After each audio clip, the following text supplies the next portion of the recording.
Bien, a todos los presentes, comentarles que vamos a pasar a compartir y disfrutar la última disertación que tenemos prevista para la jornada de hoy. En este caso, vamos a presentar al doctor José Gaforio, mismo licenciado en Medicina y Cirugía por la Universidad de Granada, España. Es doctor en Medicina y Cirugía por la misma universidad, donde consiguió el premio extraordinario del doctorado, el médico especialista Viramir. Desarrolló su periodo formativo en el Servicio de Análisis Clínicos e Inmunología del Hospital Universitario Virgen de las Nieves de Granada. En la actualidad es catedrático de Inmunología en el Departamento de Ciencias de la Salud de la Universidad de Jaén, vicedecano de Medicina de la Facultad de Ciencias de la Salud de esta universidad, siendo el responsable de poner en marcha el grado de Medicina en la Universidad de Jaén. Es investigador responsable de la Unidad Funcional de Salud del Instituto Universitario de Investigación en Olivar y Aceites de Oliva de la Universidad de Jaén.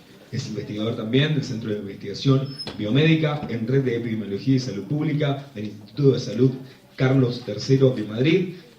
Y un alto, se ve que si los leemos tenemos varias páginas. Estamos frente a dos grandes representantes que hoy nos han acompañado. La doctora Olga Antonengo, gracias por continuar acompañándonos, como así también en este caso el doctor Juan José Gaforio. Espero que puedan aprovechar este hermoso encuentro. El mismo va a estar a cargo del tema aceite de oliva e inmunología médica. Gracias. Bueno, en primer lugar, siempre agradecer a las autoridades que están detrás, que me han permitido que yo esté aquí. Agradecer a Leonardo, que no sé ahora por dónde anda, ahí está, que se puso en contacto conmigo justo cuando me iba a ir de vacaciones, y hemos armado todo esto en 2 días. Además, para mí era complicado porque empezaba allí las vacaciones en España, la universidad cerraba, no podía pedir permiso ni podía hacer nada porque estaba todo cerrado, pero bueno, al final lo hemos conseguido. Ya me habían invitado en alguna otra ocasión y siempre coincidía con algún curso y no podía venir. Sí estuve presente en algún evento que se organizó, pero fue online. Pero a mí me gusta más el contacto personal porque yo creo que es mucho mejor. Yo no me aprendo nada, yo tengo ahí una serie de presentaciones que sé el fundamento, pero lo voy cambiando de acuerdo a las caras que veo. Si veo que la gente está un poco aburrida, cambio y cuento otra cosa. Y sobre todo al interés de cada uno, porque tú puedes estar muy convencido de lo que tú quieras decir, es interesantísimo, pero cuando empiezas a hablar y ves la cara de la gente, dices, por aquí no. Esto tiene que ir por otra parte. Entonces puedo modularlo. Si no lo tengo escrito, pues no se nota, ¿no? Pero que sepáis que más o menos lo monto así la charla. Bueno, voy a poner esto aquí porque si no...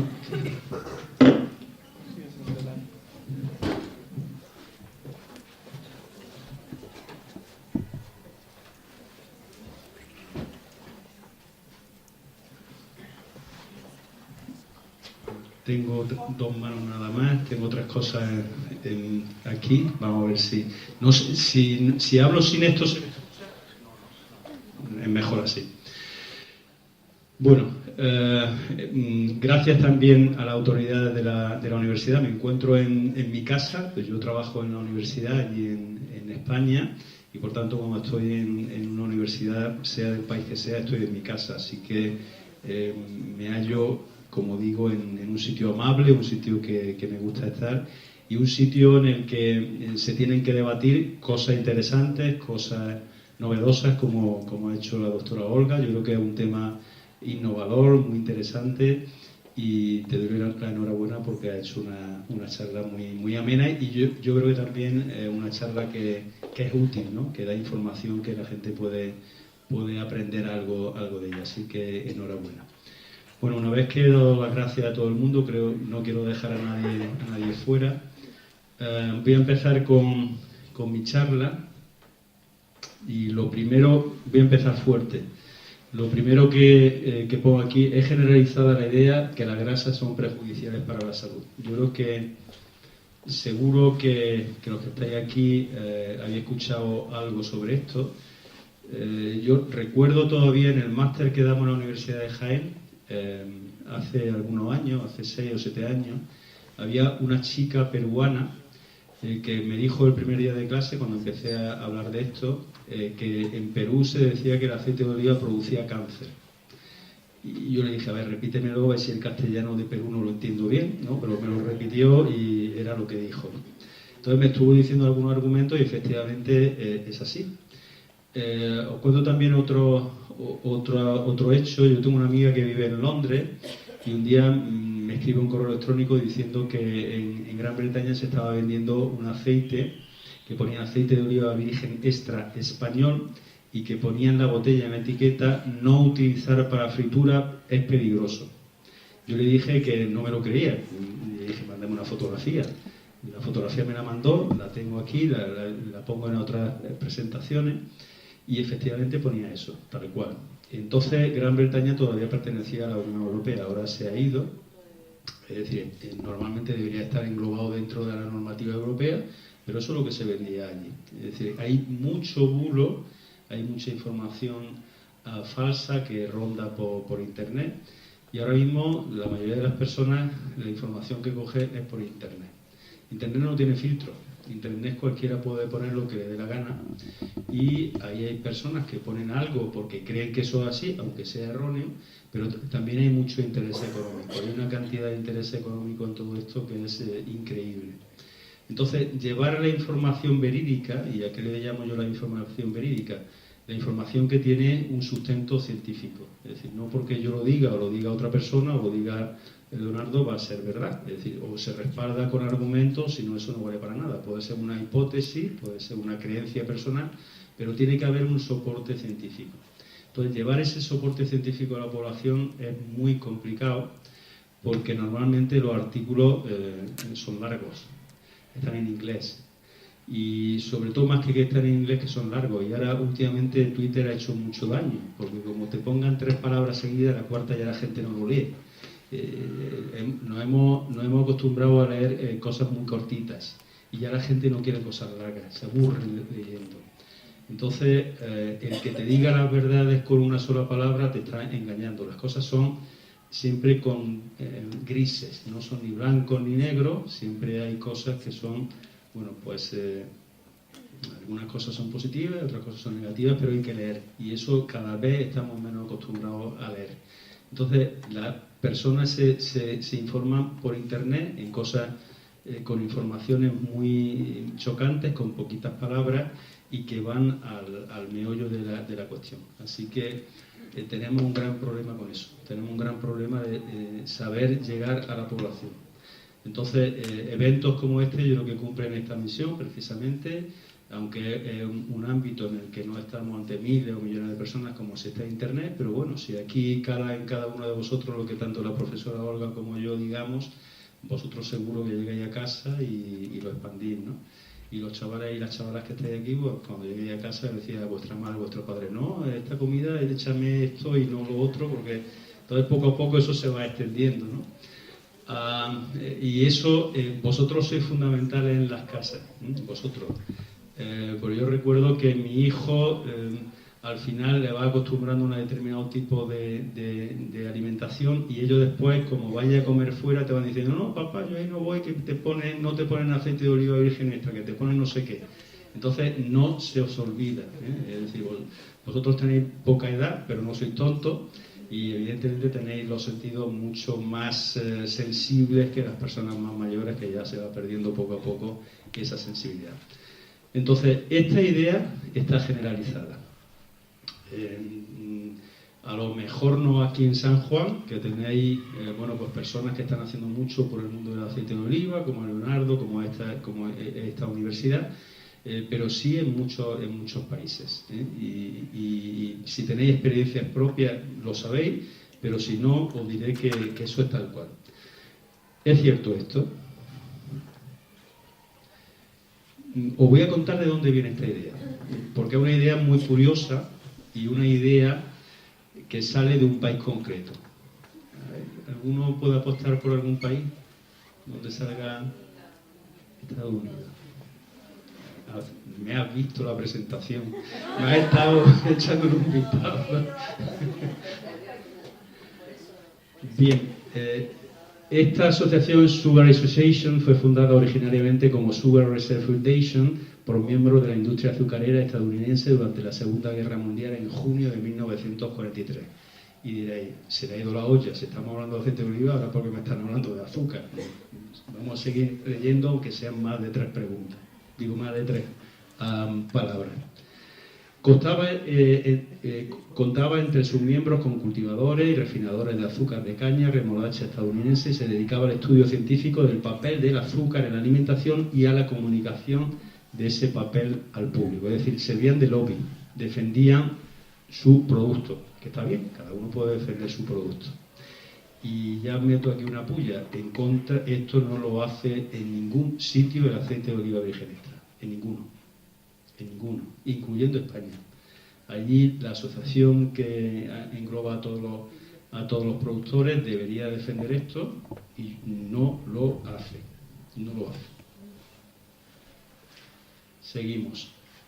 En los años 50 del siglo pasado, se empezaron a ver allí que había más muertes en Estados Unidos por enfermedades cardíacas. Entonces se preguntaron qué pasaba allí, qué es lo que estaba sucediendo. Los estudios implicaron directamente al azúcar. Se tomaba mucho azúcar, mucho hidrato de carbono refinado, y eso es lo que claramente apuntaban los estudios. Sugar Research Foundation sufragó un estudio y precisamente se fue a la universidad de más prestigio a nivel internacional, a la Universidad de Harvard. Y allí contrató a unos científicos para hacer una publicación en este sentido. Esta publicación es esta que veis aquí, se publicó en 1967 en New England Journal of Medicine, que es la revista número 1 en el mundo en medicina. Es decir, no se fueron a la gacetilla de mi pueblo, sino que se fueron a la revista más importante. ¿Y qué decía ese artículo? Ese artículo que decía es que minimizaba el papel del azúcar y apuntaba a la grasa como responsable. Es decir, ellos dijeron, yo me voy a quitar de en medio, este producto que es el que yo vendo, lo voy a salvaguardar, pero le tengo que echar la culpa a alguien, porque la verdad es que se está muriendo la gente. Entonces dijeron, a la grasa la ha tocado. Y le echaron toda la culpa a la grasa. Tenéis que entender, yo esto lo podemos entender, que claro, una publicación realizada en la Universidad de Harvard, que es tan contundente, en aquella época sentó cátedra. Y esa publicación ha servido durante 50 años para quitarle importancia al azúcar y darle importancia a la grasa. Fijaros, no lo pongo aquí, pero tiene que ver con tu especialidad. Allí también empezaron a ver que había más caries de las normales. Evidentemente también apuntaban al azúcar. ¿Sabéis lo que hicieron? Metieron en los comités científicos en Estados Unidos, esta fundación, metieron a sus representantes. Y entonces lo que hacían es que provocaban que hubiesen proyectos de investigación para desarrollar una vacuna anticaries. Fijaros la historia, es decir, en vez de decir, oye, el responsable es el azúcar, no comáis tanto azúcar, tú sigue comiendo azúcar, que yo ahora te voy a hacer una vacunita, tú comes azúcar, te empanches, después te pones la vacuna y te lo curo. Bueno, estamos en lo que he dicho antes de intereses económicos y lobby que hacen su función. Y esto hay que entenderlo porque es así. El mundo en el que vivimos es tal cual y uno tiene que dilucidar dónde está la verdad o intentar saber dónde está la verdad. Esta es la publicación, estos son los autores. Y fijaros porque no eran cualquiera. El primero era el profesor asistente de nutrición, el segundo profesor de nutrición y el tercero era el jefe del departamento. Es decir, no eran cualquiera, eran los jefes, los máximos responsables del departamento de nutrición de la Universidad de Harvard. ¿Qué sucede?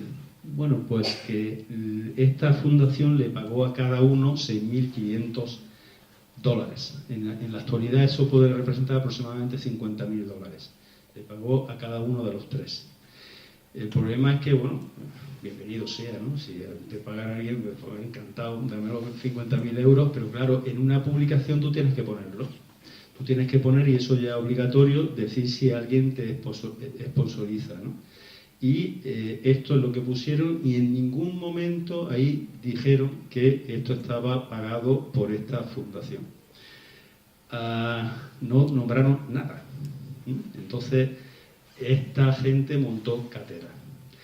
Esto que es algo que no hemos inventado, algo que, bueno, que yo que defiendo el aceite de oliva, me lo he rebuscado por ahí, he ido indagando, pues no. Esta información ha salido, como ahora después veremos, en una publicación muy relevante porque se han destapado estos papeles y ya se han hecho públicos.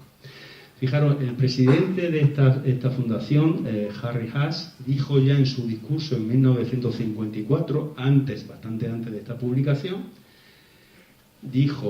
animó a que los americanos de mediana edad adoptasen dietas bajas en grasas y altas en azúcares. Y dijo un cambio que puede significar un crecimiento en el consumo per cápita del azúcar, que es lo que él quería, en más de 1/3, con una tremenda mejora de la salud general. Es decir, se llena su bolsillo, que es lo que él quiere, y encima le dice a la población, y además tú te vas a mejorar tu salud. Y eso lo dice refrendado por la Universidad de Harvard y todo el mundo le hacemos la ola. Bien. Todo esto fue publicado en JAMA en este año, en el año 2016, y aquí se describe todo eso. Se hicieron públicas. Ya sabéis que en Estados Unidos guardan debajo de la alfombra la mierda, de todo lo que no quiere que se sepa, ¿no? Y después, cuando pasa una serie de años que ya se ha muerto todo el mundo responsable, entonces te lo sacan. Y ya si lo lees te enteras, y si no, pues pasa desapercibido, ¿no? Entonces, no me lo invento. Está publicado en esta revista, que es una revista de medicina, y se desglosa absolutamente todo esto. Entonces, lo muestro esto porque yo creo que es significativo. Es decir, ¿dónde coger la información real, la información verídica? Pues complicado. Y una de las funciones del docente precisamente es, entre los millones de información que está a nuestra disposición, pues aislar aquella que sea representativa y que sea veraz. Y esa es la que se le tiene que presentar al público, la que se le tiene que mostrar a los alumnos, porque ahora mismo tenemos una sobredosis de información y lo difícil es aislar aquello que pueda ser interesante. Entonces, creo que esto puede ser esclarecedor. Bien, y ahora nos preguntamos, bueno, ¿todas las grasas son malas? Porque allí ellos dijeron que las grasas son malas. Punto pelota. Yo recuerdo, yo estudiaba sexto de medicina en Granada, y recuerdo que el catedrático de Medicina Preventiva de Salud Pública dijo en una clase que el aceite de oliva virgen era malo para la salud. Yo hacía unos cuantos días que había leído un artículo que hablaba ya de la bondad del aceite de oliva, y yo, ingenuo de mí, levanté la mano y le dije, mire usted, yo acabo de leer una publicación científica en tal revista, tal y cual, y dice justo lo contrario de lo que usted me está diciendo. Y entonces me contestó, porque era un profesor con un ego tremendo. Yo no sé si habéis conocido, yo creo que hemos conocido todos los profesores que son dioses, ¿no? Que no se te puede ni mirar a los ojos, no vaya a ser que te apedreen, ¿no? Y entonces me dijo con toda suficiencia, a ver, ¿usted de dónde es? Y yo dije, mire usted, soy de un pueblo de Jaén. Claro, su padre tendrá olivo y usted lo que está defendiendo es su olivo. Yo pensé para mí, yo me callé, no voy a abrir la boca más porque me va a suspender. Y yo pensé para mí, si mi padre no tiene una maceta, a mí me va a tener olivares. Yo en aquel momento el aceite de oliva yo sabía que era bueno con un poquito de pan y mojadillo, y con tomate estaba bueno, pero no tenía más interés en aquello. Simplemente que había leído el artículo aquel, ¿no?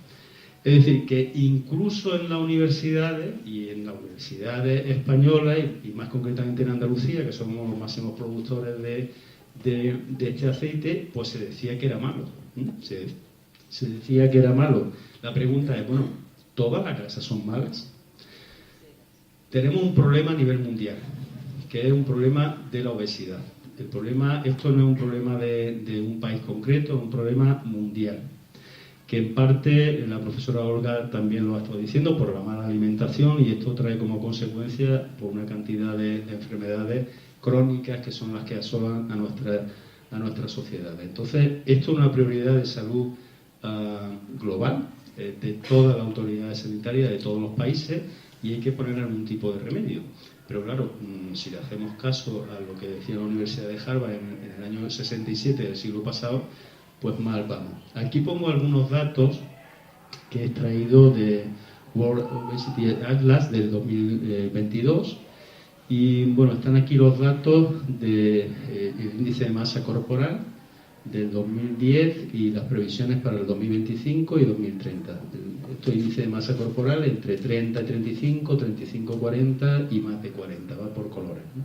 Y como veis, esto va para arriba, aquí en Argentina. Lo que se prevé es que en el año 2030 en Argentina haya un 35,8% de personas con obesidad.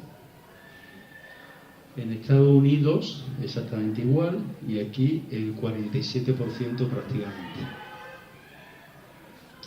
En el Reino Unido el 37%, en España algo menos, pero también el 29,4%. Es decir, es algo que se va repitiendo. Imaginaros en Estados Unidos, que es casi el 50%, el 47%, la cantidad de enfermedades crónicas que eso va a aparecer allí. El gasto en salud que eso representa. Lo que pasa es que allí en Estados Unidos lo han hecho fácil. Tú te mueres allí, si tienes dinero para comprarte un seguro, te cuidamos y si no te mueres en la calle. Y ya está. Pero los países que tienen sanidad pública, esto es un gasto que no se puede mantener. No se puede, es imposible, porque aparecen multitud de enfermedades crónicas que no es que tú vayas a recuperar a ese paciente, le pones un tratamiento y se te cura, es que son pacientes crónicos a largo plazo que necesitan ayuda y fármacos constantes. Bien, lo que yo voy a hablar aquí a partir de ahora son experimentos propios, experimentos de nuestro grupo de investigación, y son investigaciones que después lo pondré y ya están publicadas, porque si no, no hablo. Yo no hablo de publicaciones nuestras o de resultados que no están publicados, porque entonces serían hipótesis mías y yo lo puedo falsificar como me dé la gana. Tiene que haber pasado por el refrendo de artículos científicos que lo revisan, como sabéis, por pares, expertos a nivel internacional, y cuando están publicados entonces yo hablo. Antes no hablo absolutamente nada. ¿Cuál era el punto de partida? Bueno, vamos a suponer que el aceite de oliva virgen extra es saludable, ¿no? Pero así como es importante difundir las bondades de este alimento, en ese momento creímos, y yo creo que esto es importante, compararlo con otro tipo de aceites. Otro tipo de aceites que se consumen también de forma habitual. Por ejemplo, el aceite de girasol es uno de los aceites que más se consume en muchos países. Y pusimos también el aceite de coco. ¿El aceite de coco por qué? Bueno, pues tengo que decir que esta investigación fue un contrato con una empresa española, que ellos lo que querían es que pusiésemos en el ensayo aceite de coco. Y a nosotros nos pareció estupendo porque hay una moda ahora con el aceite de coco. El aceite de coco vale para todo, te cura un callo, un cáncer, la ojera, te lo cura absolutamente todo, ¿no? Y eso, si os metéis en internet, pues veréis que es fabuloso, ¿eh? Y sobre todo el enganche va para una cosa, ¿sabes? ¿Lo habéis leído alguno? ¿Por qué dicen que el aceite de coco es bueno? Hay una patología, si se puede decir, bueno, no patología, un efecto que te dicen que es muy bueno para no sé qué. ¿Lo habéis leído alguno?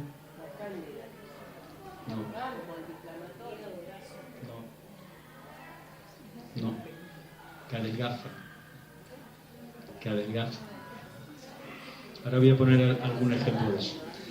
Entonces, esta empresa había puesto en el mercado un producto en España que utilizaba el aceite de coco antes de ver el resultado. No adelanto el resultado, vamos a ir viéndolo poco a poco. Bien, este es uno de las publicidades que he encontrado por internet. En esta revista, esto es muy reciente, de abril del 2023, dice cómo se debe consumir el aceite de coco para adelgazar.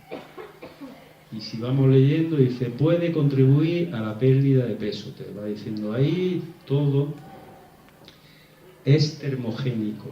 Quedaros con esto. ¿Sabéis lo que es termogénico? Que produce calor y por tanto no acumula la energía y tú no engordas, ¿eh? Te va produciendo calor. Entonces quedaros con estos datos.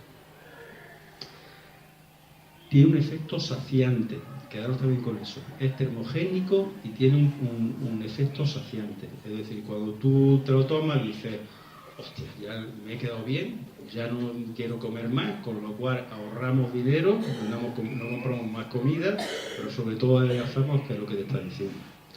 Y por último, ya te dice, para esto basta sustituir las grasas que usa habitualmente, como el aceite de cánola, mantequilla, aceite de oliva, por ejemplo, por aceite de coco, y te lo pone así. Hay multitud de artículos en internet que podéis... Esto no es de internet solamente, esto se lo he publicado en una revista allí en España. Yo recuerdo, esto hace ya algunos años, Gisele Bündchen, que la conoce todo el mundo, ¿no? Brasileña, y su ex marido, Tom Brady, que es el mejor quarterback que había en Estados Unidos, que ya lo ha dejado, que le hicieron una entrevista y salió publicada en una revista allí en España, de estas de moda, que hablan de moda, ¿no? Y se le hacía la entrevista no a ella, sino a su chef. A mí me gustaría ser rico por tener un chef que me haga la comida y que me haga la compra, que es un poco... Por otras cosas a lo mejor no. Bueno, sí, también. Pero a mí me gustaría ser rico. Pero esto de tener un chef que te haga la comida es maravilloso. Bueno, pues le hicieron la entrevista al chef. Le dijeron qué come el matrimonio Bunsen y su marido. Y lo primero que decía allí, que en su cocina no entraba el aceite de oliva. No entraba el aceite de oliva y tomaban aceite de coco. Claro, cualquiera que vea aquello, hombre, tú veas a la Bunsen, alta, guapa, con ese pedazo, y dices, yo como lo que coma la Bunsen, mi amor. A ver si me sale a mí ese pelo y a ver si me sale a mí ese garbo, ¿no? El marido 2 metros cuadrados, yo como lo que este tío coma, a ver si yo me pongo igual, ¿no? ¿Cómo va a competir eso con lo que yo puedo decir aquí? Y esto van a decir, pero este que sabrá de todas estas cosas. ¿Ha sido campeón de algo? Pues no. En mi casa al parchí ganaba de vez en cuando, pero aparte de eso no he ganado en nada más. Entonces es muy difícil competir con todo esto, porque utilizan a personas famosas para promocionar eso. Y eso está pagado. Eso está pagado. Así de claro.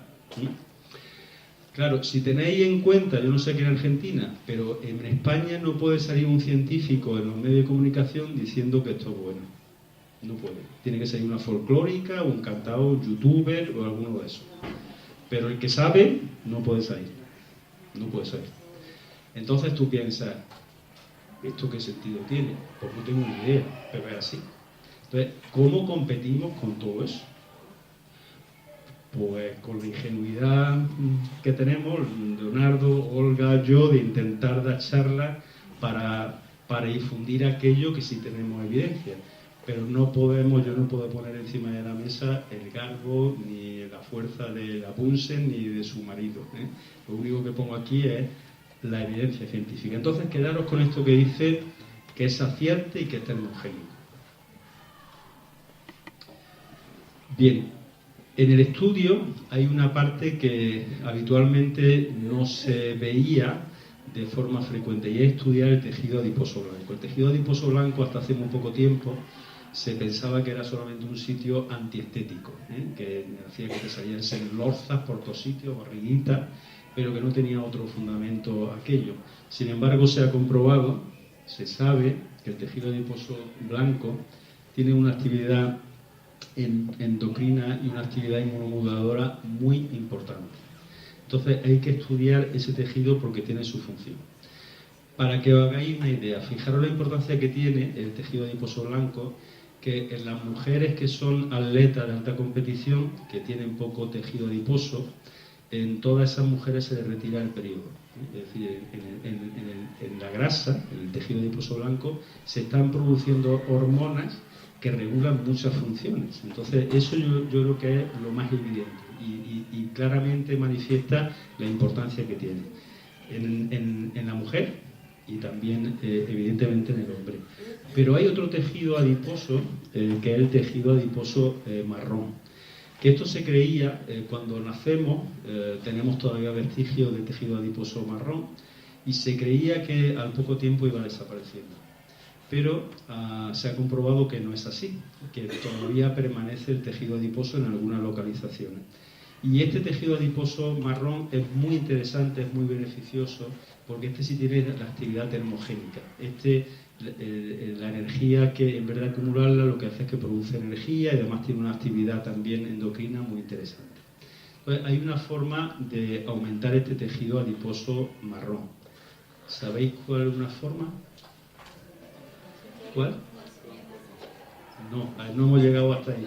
No. Algo más mundano, más normal. Con agua fría, pasando frío. ¿Habéis visto en Rusia esto que hace un agujero en el hielo y se meten para adentro? Bueno, pues tú estás desarrollando lo que se hace en los países nórdicos de las saunas, ¿no? Primero se meten en agua fría, después en agua caliente. Pues esa es una forma de crear tejido adiposo marrón, exponiendo nuestro organismo al frío. ¿Qué está pasando ahora? Pues que todas nuestras casitas tenemos el aire acondicionado, el calorcito lo ponemos a 30 grados y aunque estemos en invierno estamos en manga corta en casa. Con esto no os digo que paséis frío, pero que sepáis que estar todo el día a 30 y tantos grados, incluyendo en verano, no es bueno. Es decir, el organismo tiene que estar donde estamos en la naturaleza. Y en casa hay que bajar un poquito las temperaturas, primero porque ahorra dinero, que también en el momento que vivimos es importante, pero sobre todo es por la salud. Pero bueno, esto se sabía. Lo que no se sabe es si hay algún alimento que pueda inducir a la aparición de tejido adiposo pardo y favorecer todos estos efectos positivos. El tejido adiposo blanco, sabemos todo el mundo dónde se acumula, en el hombro, en la barriguita, decimos allá en España la barriguita cervecera, en las mujeres más en las caderas, ¿no? Bueno, pero sin embargo el tejido adiposo marrón se localiza en sitios diferentes, se localiza a nivel cervical, a nivel paravertebral y en la axila fundamentalmente. A nivel inguinal también tenemos, pero está en bastante menos sitios, menos cuantioso y es totalmente diferente al anterior. Bien, ¿qué estudiamos en el ensayo que hicimos? Utilizamos 3 aceites: el aceite de oliva virgen extra, aceite de coco y el aceite de girasol, como he dicho anteriormente, y estudiamos estado inflamatorio de esos individuos que están bajo estas dietas, triglicéridos en hígado, triglicéridos en suero, el peso, porque antes hemos dicho que venden el aceite de oliva diciéndote que baja peso.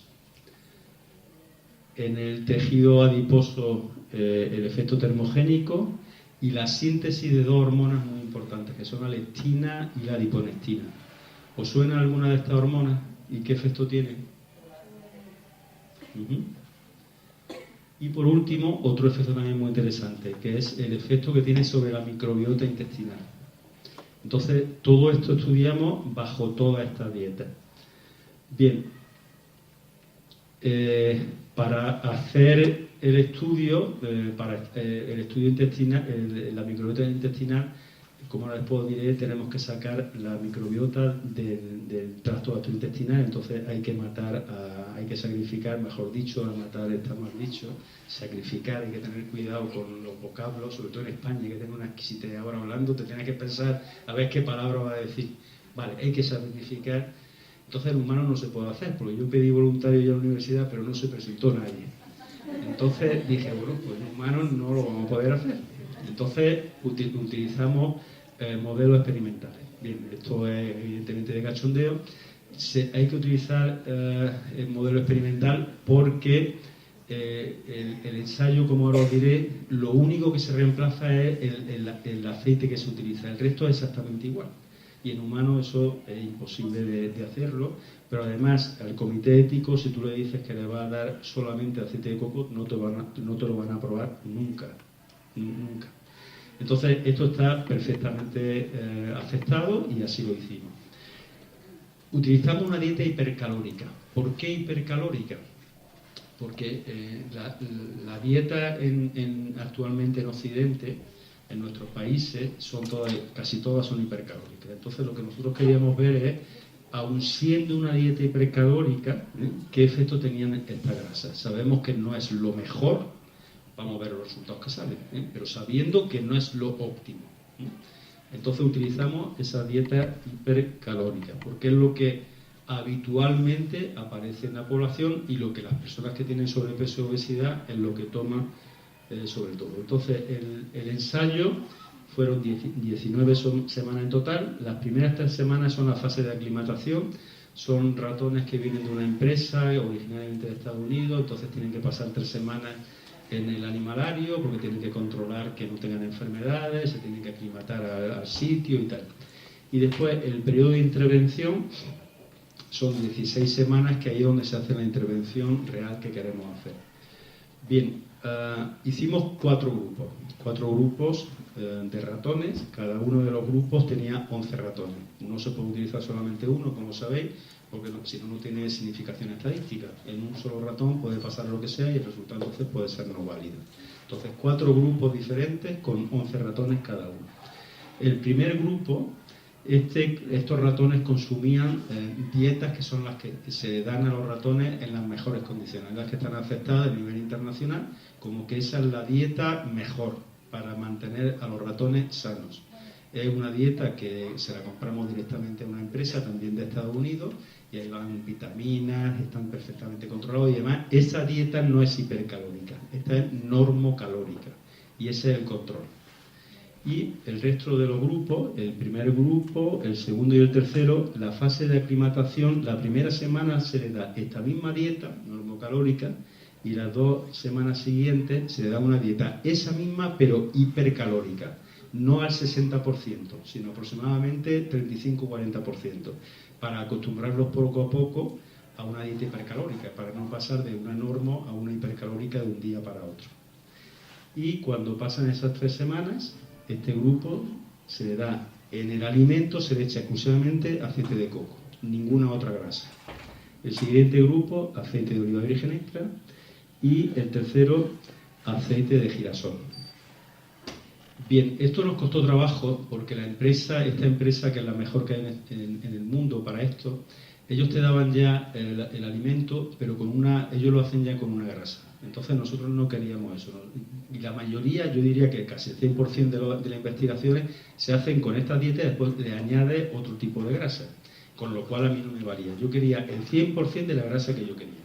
Nos costó un mes aproximadamente de hablar con ellos y al final lo aceptaron y nos mandaban todos los componentes a excepción de la grasa. Y nosotros allí en la universidad le añadíamos la grasa que queríamos. Por tanto, el 100% de la grasa que comían estos ratones, cada grupo, es esta que estamos diciendo aquí.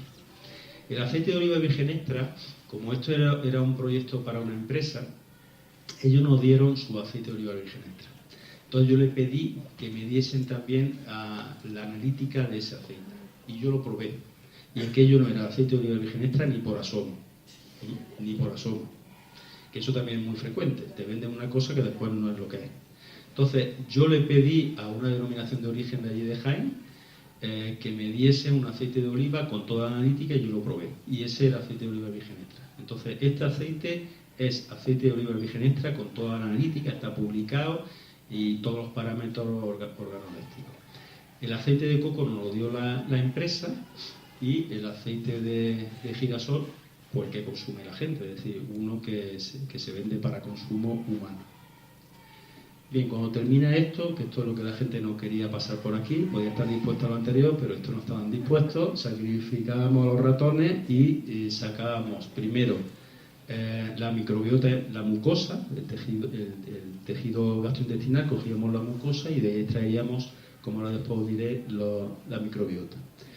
El efecto sobre el hígado, el tejido adiposo blanco epididimal, el inguinal y el tejido adiposo marrón. Y también extraíamos suero y plasma para ver marcadores inflamatorios que tan importantes son y que he dicho que también habíamos estudiado. Bien, resultados. Primero, el peso. Baja el peso, el aceite de coco. El aceite de oliva y el aceite de girasol sube. Entonces todavía recuerdo, no, ahora os cuento, esto es parte de la tesis de una chica que ahora mismo la han contratado en la Facultad de Medicina en Boston, en un grupo buenísimo. Entonces me viene ella y una compañera mía, que estaban las dos con los ratones, y un día se me acercan allí al despacho y es que le tenemos que contar una cosa, y las dos con una cara asustada, digo, hostia, ¿qué ha pasado? Las dos se me van, y ahora me quedo sin nadie en el laboratorio, ¿qué ha pasado aquí? Y me dice, es que los ratones de coco, los que toman coco, tienen bastante poco peso en comparación con los otros. Y dice, ¿cómo decimos esto de Jaén? Y yo le dije, ahí, mira, estamos a mitad del ensayo. No se puede sacar nunca ninguna conclusión a mitad de ningún ensayo. Tú apuntas lo que te salga tal cual, no te tienes que autoengañar ni a ti ni a los demás. Y al final ya veremos a ver lo que pasa. Pero era tal cual. Pero además, muy significativo. No he traído ninguna fotografía, pero es que tú veías un ratón de los de coco con el resto y dices, madre de Dios, que me tengo que ir de aquí, de Jaén y de España, o como yo diga esto. Bueno, vamos a seguir. Estudiamos también la lectina y la adiponectina. Bueno, ahora os digo los resultados. Estos son los resultados, fijaros, el verde es el aceite de oliva de virgen extra, desde 0 hasta la semana 16, cómo va, y esto sería el peso. Aceite de oliva virgen extra en verde y en amarillo el girasol. En azul sería el control, con una dieta normocalórica, y en marrón el de coco. Es decir, exactamente igual que el normocalórico. Y dices, madre de Dios y del amor hermoso, a ver qué hacemos aquí. Bueno, pues estos eran los resultados. Y esto, claro, era lo primero que teníamos, porque pesábamos a los ratones constantemente. Los otros resultados todavía no sabíamos absolutamente nada. Bien, esta es la dieta estándar, como he dicho, con el 13%, fijaros, de aporte calórico. Y el coco era exactamente igual que el peso que tenía con una normocalórica del 13%. Bien, es el aceite y este el normal con el de coco. Bueno, entonces dices, joder, es bueno para adelgazar el aceite de coco. Bueno, pues vamos a ver, vamos a seguir para adelante, ya que hemos empezado, no nos vamos a dejar a medias, ya que vamos a matar unos cuantos ratones, vamos a sacar algunos resultados, a ver lo que pasa con todo esto. Bueno, ya tenemos el peso, y esto está claro, vamos a ver ahora el resto. ¿Qué pasa con la lectina?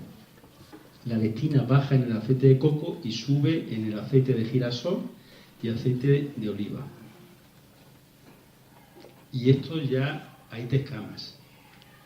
Dice, que baja la lectina, va la adiponectina y en todos baja.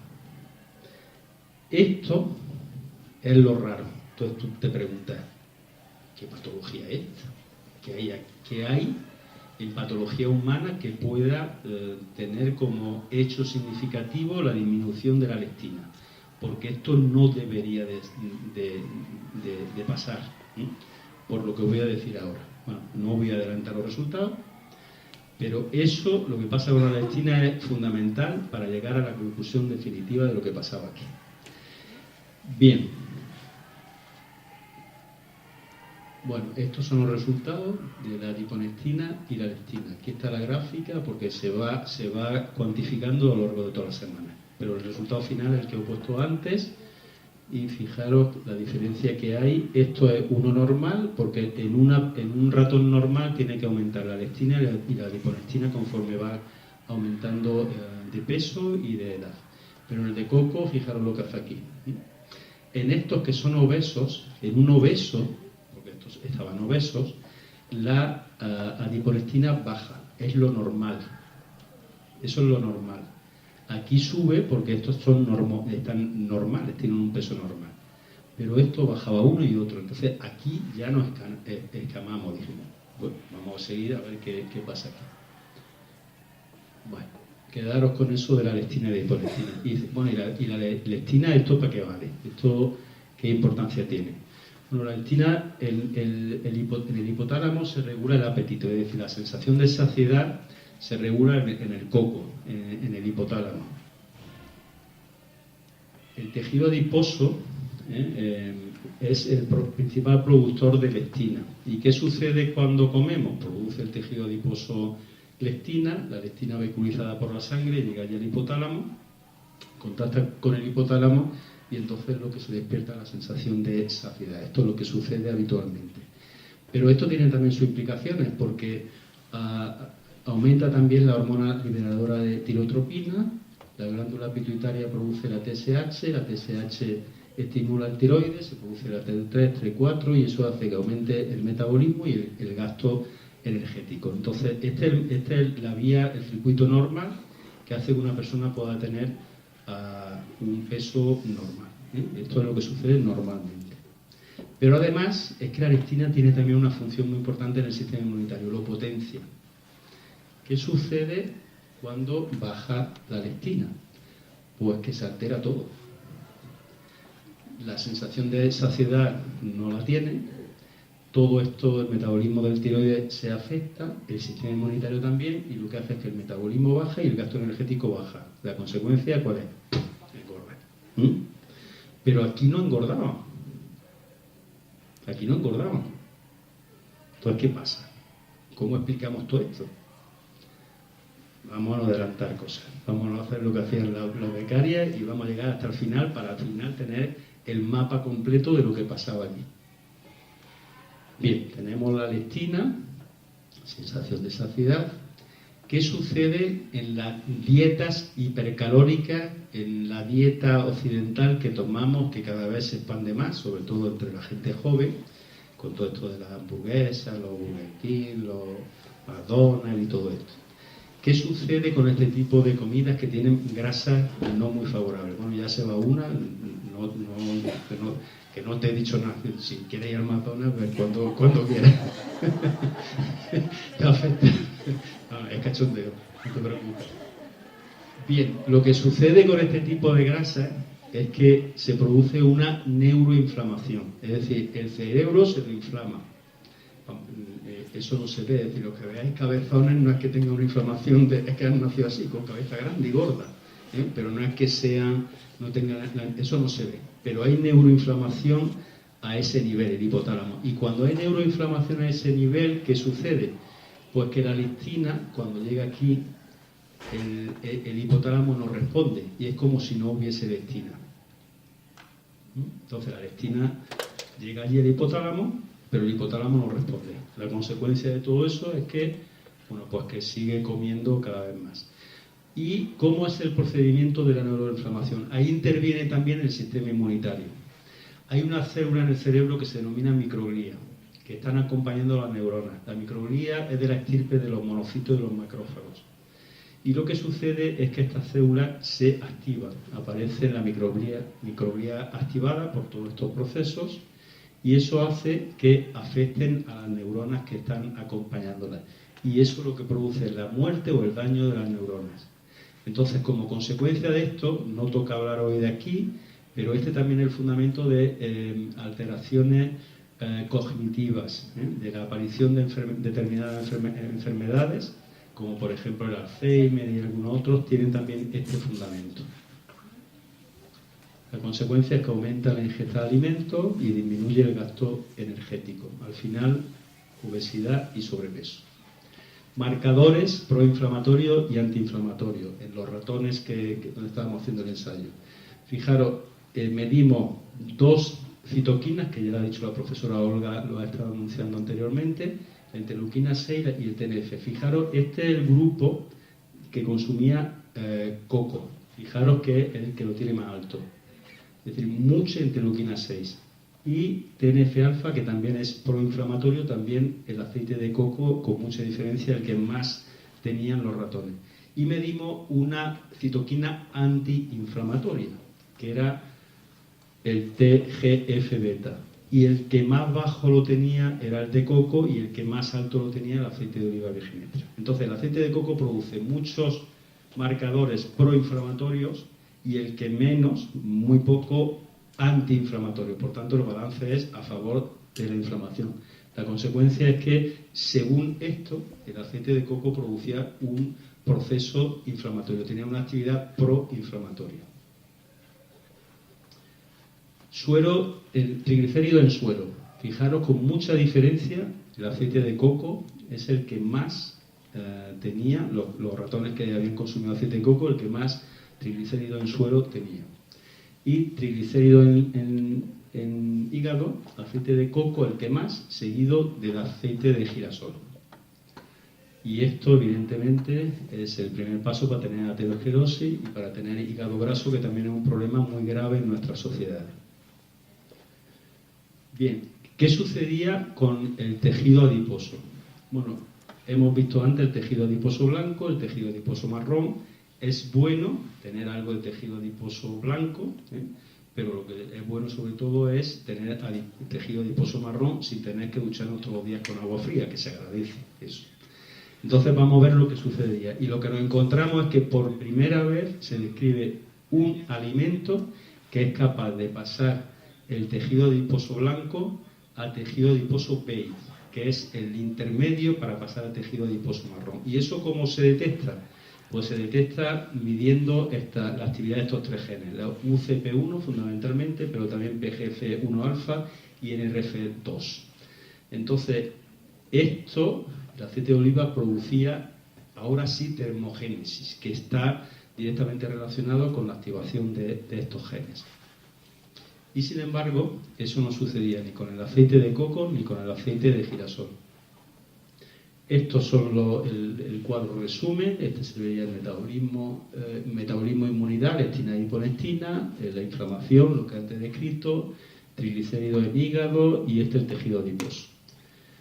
El aceite de oliva, fijaros todo esto, son los genes que se activan con el aceite de oliva en relación al tejido adiposo blanco y el tejido adiposo marrón. El aceite de coco, que sería ahora lo vamos a ver, no hace absolutamente nada aquí, nada, lo deja eso como el que tiene hambre se pone un gorro, se queda igual.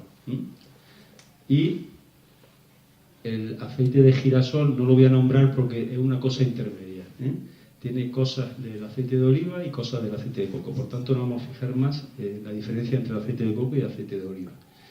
La leptina y la hiponestina, lo que hemos dicho antes, el control está alto, pero sin embargo el coco baja la leptina, que es lo importante.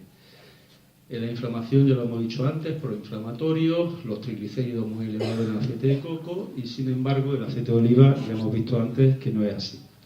Bien, la conclusión, y aquí venía el cuadro, ahora sí podemos ya tomar, si me permitís me voy a quitar esto.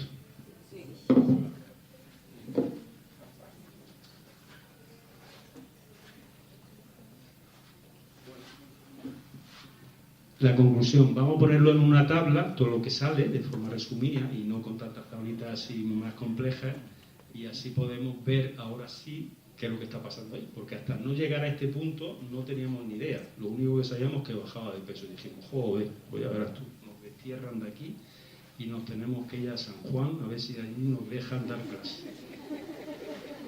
Seguro, eso seguro.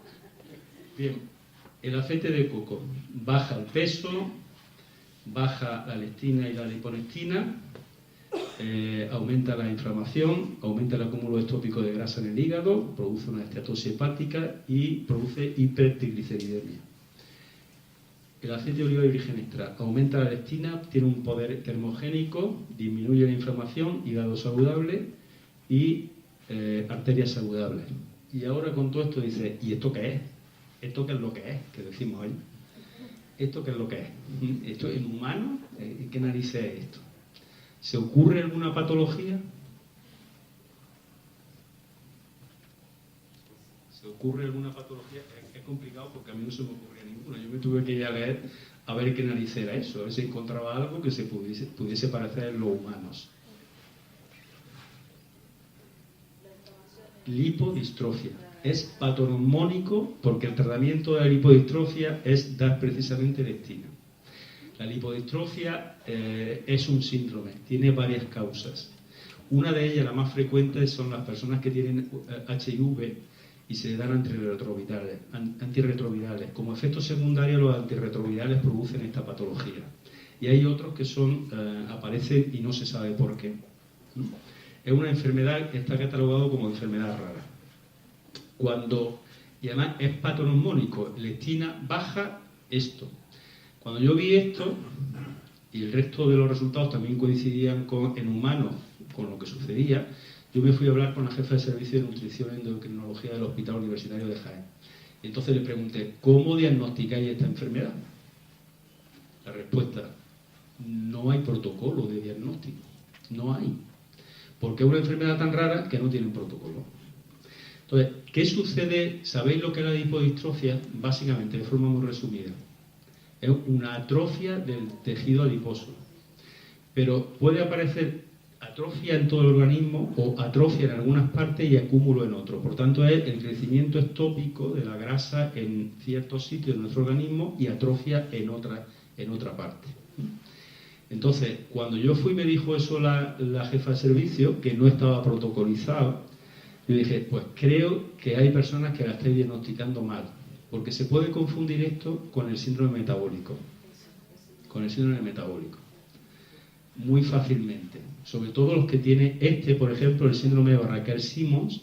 Aquí he puesto una mujer porque este es el único, el resto es más frecuente en mujeres, pero este es el único que es más frecuente en mujeres. Y como veis, aparece aquí con sobrepeso, sobre todo en las cartucheras. Entonces se puede confundir con un síndrome metabólico y el resultado o el tratamiento es totalmente diferente. Y a partir de entonces ellos ya se han metido en un proyecto de investigación para hacer un protocolo para esto, porque no estaba protocolizado, no lo tenían en mente para hacer un diagnóstico de esta enfermedad. Aquí os traigo una fotografía. ¿Veis esta cara? Que seguro que habéis visto a alguien así, chupado, es decir, los mofletes que tenemos, lo que tenemos aquí es grasa dentro, ¿no? Entonces se atrofia la grasa y aparece la cara totalmente chupada, y eso puede ser de todo el organismo. Y esto es frecuente verlo, sobre todo en personas con el HIV muy avanzado, seguro que hemos visto alguno así. Bueno, pues eso es la lipodistrofia. Lo interesante de esta patología es que todo este síndrome, todo esto, que tiene un nombre diferente, tiene un nexo común, que es el gen PIPAR gamma.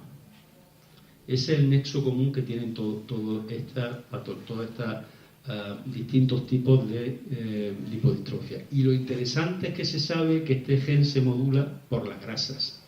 Fijaros qué interesante. Las grasas son capaces de modular la actividad de este gen. Y lo que se le da a estos pacientes es que se le quitan la grasa de la dieta, con lo cual yo les decía, os estáis equivocando, tenéis que quitar algunas grasas pero dar otras.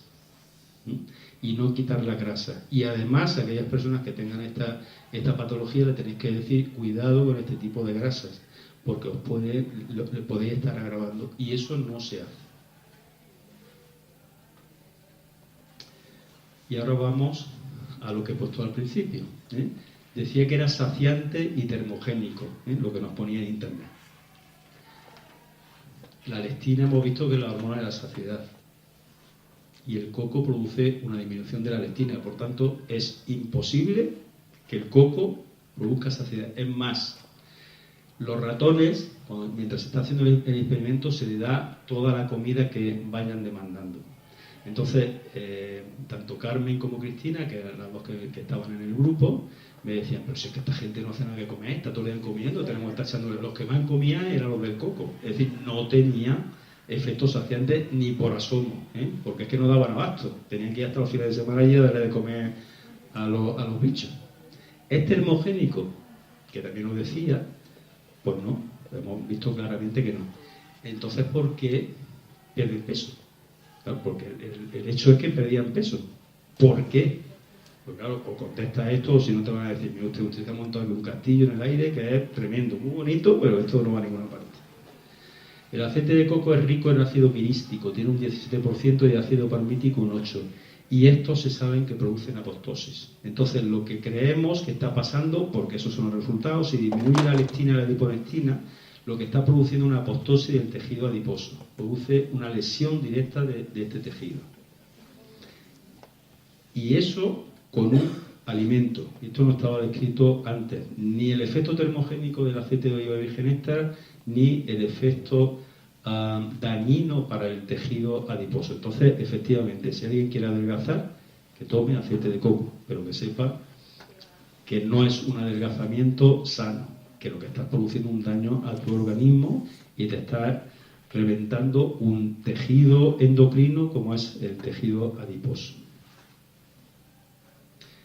Esto está publicado en esta revista, por eso he dicho antes que Carmen Rodríguez y Cristina, que es las dos personas que he dicho antes. Carmen actualmente está en Boston, la han contratado allí en la Facultad de Medicina y está en un grupo de investigación muy, muy potente allí, que es buenísimo en todo este estudio inmunogenético. Bien, y el otro artículo que hablamos del PIPAR gamma, de la asociación que tienen a distintos tipos de de forma de este síndrome está también publicado en esta otra revista. Bien, seguimos con lo que nos quedaba, la microbiota. ¿Qué sucede con la microbiota? ¿Cómo alteran toda esta grasa la microbiota? Bueno, la doctora Olga ha hablado ya antes algo de eso. La microbiota es todos los microorganismos que están en nuestro organismo. A diferencia de lo que mucha gente cree, que los bichos estos son malos, hay que quitárselos de en medio, todos estos que están todo el día lavándose las manos, el pelo, no sé qué, no sé cuánto. Bueno, hombre, hay que lavarse, yo no estoy diciendo, no soy aquí enemigo de limpiarse, hay que lavarse y ducharse, eso es importante, pero tampoco en exceso, ¿eh? Y tampoco hay que huir de que tengamos microorganismos en nuestro organismo, porque es que son parte nuestra, y ahora os diré hasta qué punto son parte nuestra. Una persona que tenga 70 kilogramos aproximadamente tiene aproximadamente 3 por 10 elevado a 13 células y 3,8 por 10 elevado a 13 bacterias. Es decir, tenemos más bacterias que células. Somos más bacterias que células. El cociente de aproximadamente 1,3. Antes se decía que era incluso más, pero una publicación reciente, por eso pongo esto aquí, porque algunas veces cuando pongo esto me salta alguien diciendo eso es mentira, porque son 10 veces más. No, los últimos datos dicen esto. Bien, ¿y dónde está la microbiota? Bueno, pues fijaros, hay entre 10 y 100 trillones de bacterias simbióticas en nuestro cuerpo y más de 10.000 especies. La distribución es en la vía aérea el 14% aproximadamente, boca el 26%, piel el 21%, aparato urogenital el 9% y donde más hay es en el tracto gastrointestinal. Entonces, ¿qué función tiene ahí? Pues tiene una función fundamental. De tal forma que yo digo algunas veces, cuando hacéis la compra, ¿quién hace la lista en casa? ¿Quién la hace? La mujer siempre, ¿no? Mentira, lo hace tu microbiota. Lo hace la microbiota. La microbiota, ¿y cómo lo hace? Porque esos bichitos que tenemos aquí, si tú comes algo que no le guste, tú vas a notar ahí que el estómago se pone mal, como le des lo que le gusta, te quedas más pancho allí durmiendo en el sillón la siesta que te quedas nuevo, ¿no? Entonces, la lista de la compra al final no la haces tú ni nadie, la hace la microbiota del que va a hacer la compra. Bueno, ¿cómo hacemos el estudio este? Bueno, pues cogemos el tracto gastrointestinal, si hacemos un corte, veríamos esto sería la luz del tracto gastrointestinal, y fijaros aquí esto que aparecen como unas vellosidades. Si esto lo agrandamos, estas serían las microvellosidades, y lo que tenéis aquí en diferentes colores, esos son las bacterias que están allí presentes, bacterias, virus, hongos también, y están ahí formando parte de nuestro organismo y tienen un papel fundamental para nuestra salud, ¿eh? De tal forma que cuando os ponéis malos y os dan antibióticos de amplio espectro, durante muchos días se están cargando esto. Y el que tenga niños pequeños haya tenido la ultralegura, no sé si aquí se llamará igual, pero en España son unas casulitas que se le dan a los niños, si se ponen malos los pequeñitos, después del antibiótico se le da ultralegura. Y no le puedo decir al niño lo que tiene, porque lo que tiene allí son millones de bacterias. Tú le dices que aquello es azucarillo bueno, y el niño se lo toma. Pero son bacterias para volver a cultivar otra vez todo el tracto gastrointestinal con bacterias buenas. Bien, esta sería las células epiteliales, esto sería la capa de moco, y en la capa de moco están proteínas antimicrobianas y también los anticuerpos, fundamentalmente la IgA. La capa de moco externa, y en esa capa de moco externa estarían las bacterias y por fin estaría la luz intestinal. Bien, ¿cómo cambiamos la microbiota? Hasta luego. Gracias. No ha molestado nada de lo que he dicho, ¿no? Es que tenéis que ir a comer, ¿no? O tenéis clase. Pues, no he insultado a vuestra microbiota, ¿no? Que es muy importante. La dieta es el elemento fundamental para cambiar la microbiota, Afortunadamente tenemos una forma de cambiarla si no es la buena. Y es simplemente con la dieta, teniendo una dieta adecuada y sabiendo qué es lo bueno y lo malo para esto. Esto está publicado en Nature, es decir, que es una revista de todo el prestigio. Sabemos que el estilo de vida es capaz de cambiar la microbiota. Eso ya lo hemos dicho antes, lo ha dicho también antes la profesora Olga. Y esto produce una disbiosis, es decir, un cambio en la microbiota intestinal. Este cambio produce un proceso inflamatorio, como también hemos explicado toda la mañana, y esto es la génesis, por ejemplo, que aparezca cáncer colorectal. Entonces nosotros nos planteamos precisamente este estudio viendo cómo estas dietas con distintos tipos de grasas cambiaban la microbiota intestinal en relación a la posibilidad de aparecer cáncer de colon. ¿Y por qué? Porque sabemos bacterias que aumentan cuando se va a producir un cáncer de colon y disminuyen otras. Entonces, sabiendo eso, queríamos ver qué sucedía allí. Se sabe que las dietas altas en grasa son malas y que producen, es un factor de riesgo para tener cáncer de colon. ¿Y cómo se produce esto? ¿Cómo es el mecanismo? Evidentemente, la hipótesis era que sería a través de la afectación de la microbiota, que esta microbiota se va a afectar de tal forma que se produce un ambiente proinflamatorio y que ese ambiente proinflamatorio va a desencadenar el cáncer colorectal. La siguiente pregunta era, ¿pero todas las grasas producen el mismo efecto o hay diferencia entre una y otra? Y eso es lo que queríamos saber. Esto es lo que hemos dicho antes, el mismo experimento con los mismos ratones, aceite de oliva virgen extra, aceite de girasol y aceite de coco. ¿Cómo afecta cada uno de ellos la microbiota intestinal en relación a crear un ambiente pro o antiinflamatorio? Lo que hacíamos es que sacrificábamos los ratones, cogíamos el colon distal, cogíamos la microbiota asociada a la mucosa, es decir, no lo cogíamos en la muestra de la heces, aislábamos el ADN, amplificábamos por PCR y secuenciábamos el gen ARN ribosomal, 16S, y de esta forma podíamos identificar y clasificar taxonómicamente la bacteria. De esta forma se hace mucho más rápido y es mucho mejor que cultivando la bacteria. Esta es la forma moderna que hay de hacer esto y te da muchísima más información que como se hacía antes. Bueno, voy a poner aquí esto rápido, bueno, voy a explicar todo. Estos primeros resultados, que son test de riqueza, de Simpson y de Shannon, lo que nos dice es que hay una disminución de la riqueza y diversidad en todos. Y eso ya no es bueno. Es decir, primer resultado, no es bueno consumir mucha grasa, sea la que sea, porque disminuye la riqueza y la diversidad de bacterias. Y tener riqueza y diversidad de bacterias, en contra de lo que mucha gente piensa, es bueno.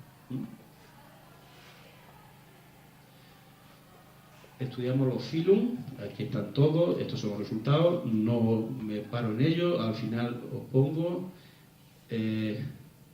los géneros, aquí están todos estos resultados, que tampoco me paro, porque si no sería interminable, y las especies, todas estas, con cada uno de los grupos, el control, el de coco, el aceite de oliva virgen extra y el de girasol. Los resultados finales, y lo simplifico aquí mucho.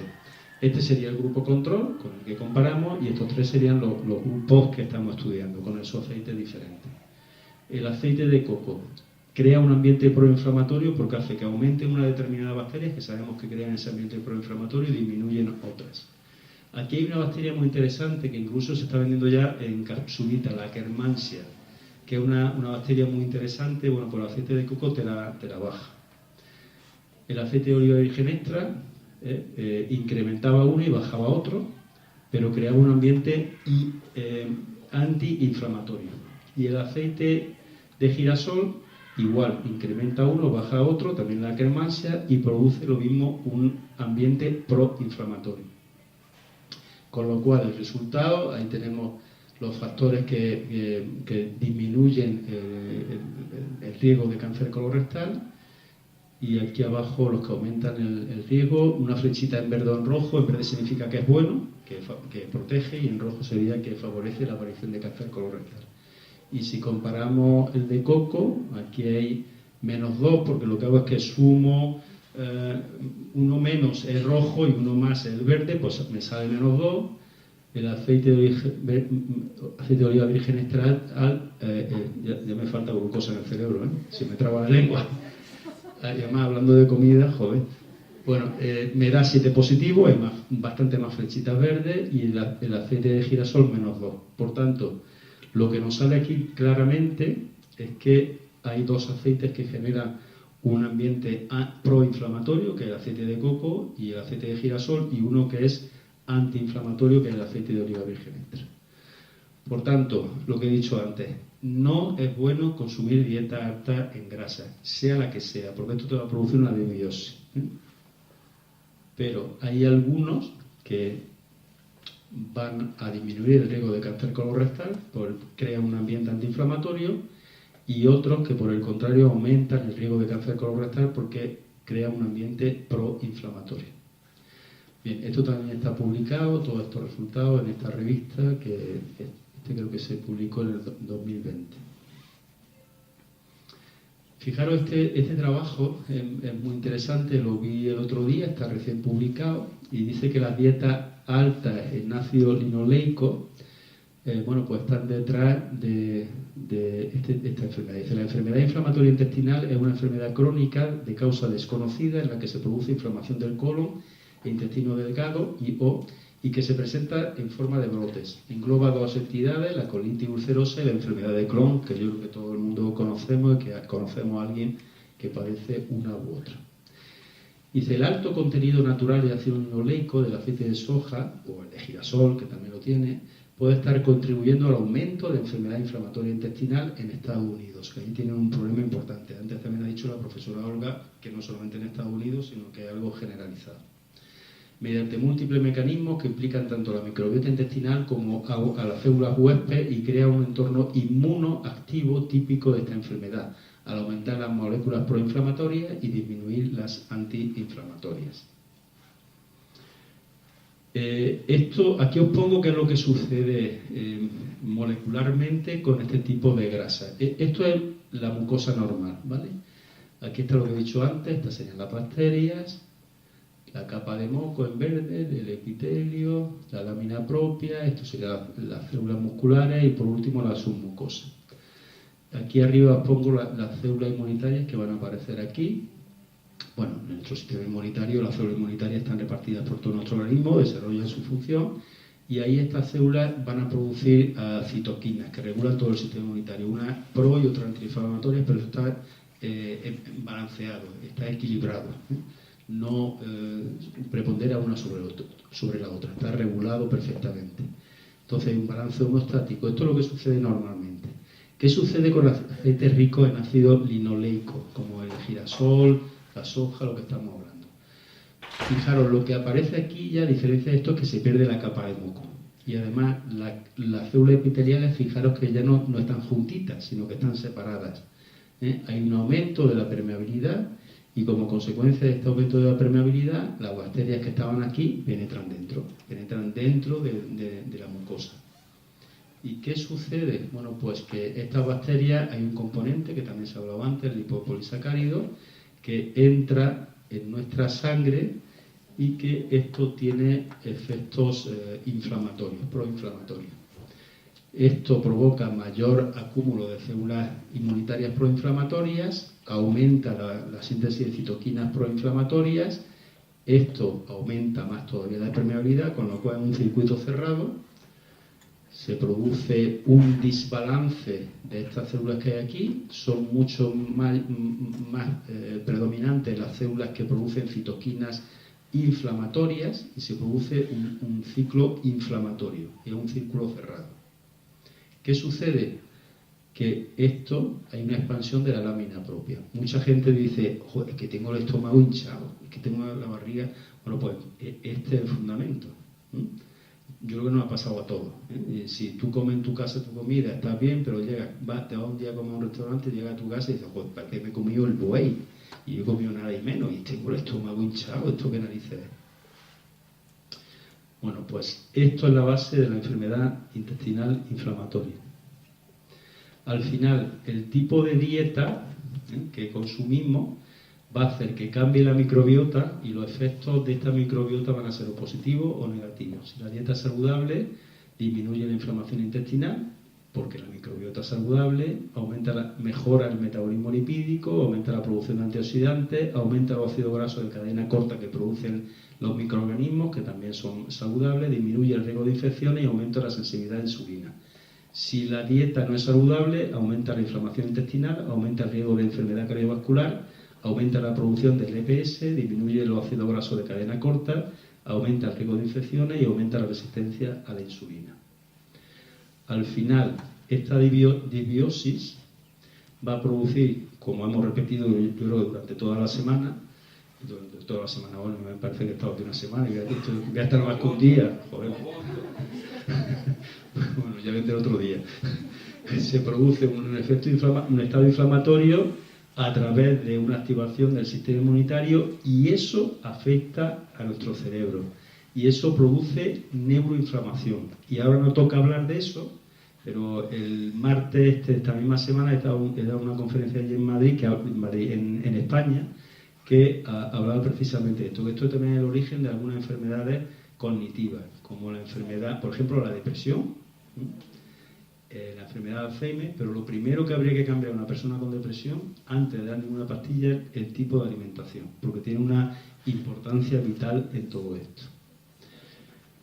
Bien, esto es lo que sucede, el ciclo inflamatorio la neuroinflamación, se activa microglía y produce la muerte o el daño en las neuronas. Y otra cosa muy importante, paramos la neurogénesis. Es decir, se creía antes que nacíamos con 2 neuronas y después de la adolescencia se nos moría una y nos quedábamos con una nomás, pero eso se ha comprobado que no es así, que afortunadamente se pueden regenerar. Entonces, mediante todo este proceso de neuroinflamación detenemos la neurogénesis, con lo cual afecta también a nuestro poder cognitivo. Así que tiene mucha más importancia de lo que la mayoría de la gente cree. Así que el deterioro cognitivo, no toca hablar de eso, pero también tiene que ver con esto. Esto es lo último. Este es un libro que he escrito hace muy poco y que se ha editado allí en España, y que justo hablo de un poco, de forma resumida, de las propiedades saludables que tiene el aceite. No he puesto aceite de oliva virgen extra y tal, he puesto una cosa más natural, porque es lo que es un jugo de aceituna. Es realmente un jugo de aceituna, porque el otro ya entramos en categorías. Entonces me gustó más esta denominación, por no repetirme con otras publicaciones, y la verdad es que a todo el mundo al final le ha gustado. Yo voy a seguir utilizando esa misma terminología. Así que con esto termino. Ahí tenéis mi correo electrónico, por si alguno me quiere preguntar algo, y ahora mismo, bueno, pues si queréis hacer alguna pregunta.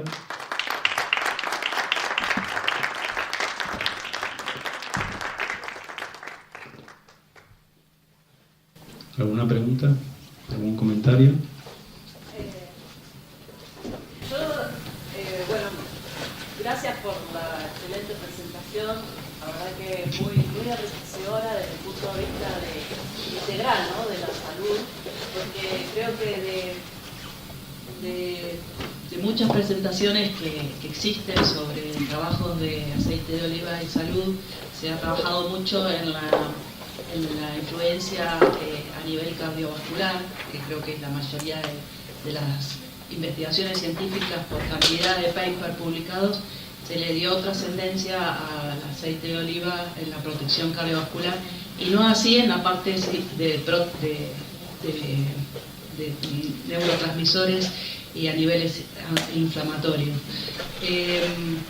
A nivel, digamos, de la formación genética, ¿no?, del individuo, yo leí un trabajo una vuelta que había trabajos de investigación sobre la influencia de la ingesta de la madre en gestación y la formación de membrana, porque la transmisión de la comunicación en las membranas tenemos ácidos grasos ¿no?, lipoproteicos, y esa formación de ácidos grasos monoinsaturados actuaban en la formación del individuo desde la gestación, y cómo se ha podido avanzar sobre la evolución de esos trabajos, dando sustento en que la ingesta de la madre es importante, el aceite de oliva, por este tema de la protección y de la transmisión de membranas saludables para todo el resto de la vida, ¿no?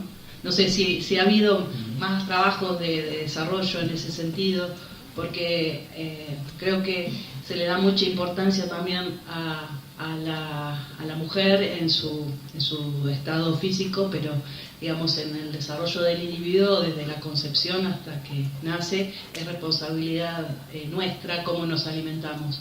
Entonces Creo que también sería un programa de promoción no solo en la adecuación de imagen, del peso, de estar saludable en toda la prevención de las inflamatorias, sino también en cómo gestamos hijos saludables, ¿no? Y bueno, y esa protección de las enfermedades que ocurren después del parto, que es toda esta depresión que lleva a que la madre tenga problemas en la alimentación del niño y en su propia alimentación por descuido primario, y creo que no se le da mucha trascendencia a ese plano en la investigación. No sé si hay alguna línea de trabajo en ese sentido.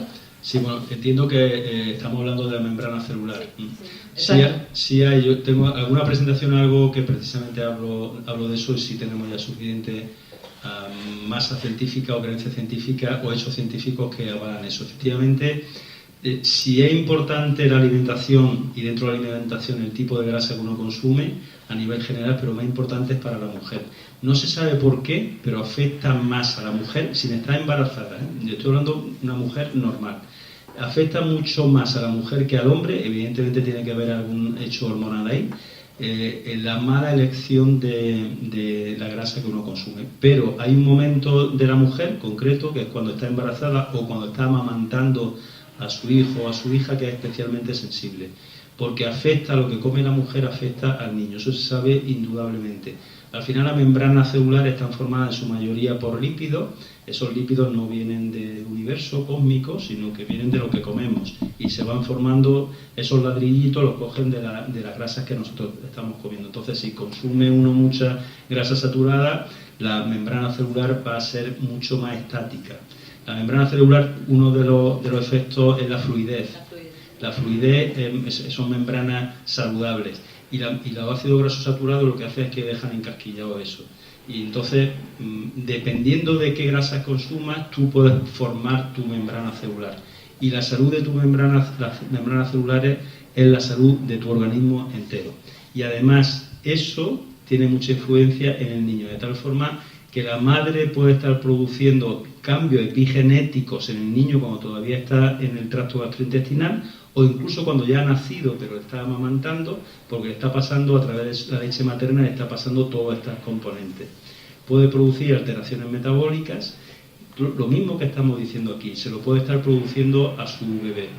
Entonces, en ese momento, incluso la madre tiene que tener mucho más cuidado, ya no por ella, es por su bebé, porque está influyendo, lo que ella come influye directamente a todos los niveles en el bebé, tanto si está todavía en el útero como si el niño o la niña ya ha nacido y le está amamantando. Así que efectivamente es un dato muy importante para divulgar a la población, fundamentalmente a las mujeres, porque los primeros estadios de desarrollo de un individuo de alguna forma marcan el devenir de esa persona, ¿no? Así que es muy importante eso.